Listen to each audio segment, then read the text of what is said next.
paplašināšanās cilvēkam. Man ir tāds, varētu teikt, subjektīvs jautājums. Jā. Kas ir tas cikls, par kuru cilvēki parasti visvairāk satraucās, kas viņam visvairāk interesē un arī par kuru varēs uzzināt šajā te pasākumā? Tas ir 6. Tas ir 6. Ar ko tas atšķirās no visiem pārējiem? 6.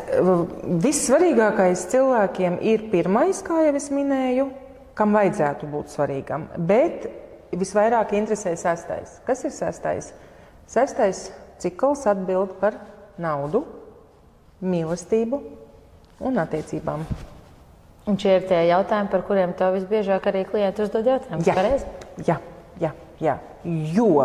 Kas ir jo? Jo, piemēram, ja sievietei vai vīrietim jau ir partneris, jau ir ilgi kopā, laimīgi, harmoniski.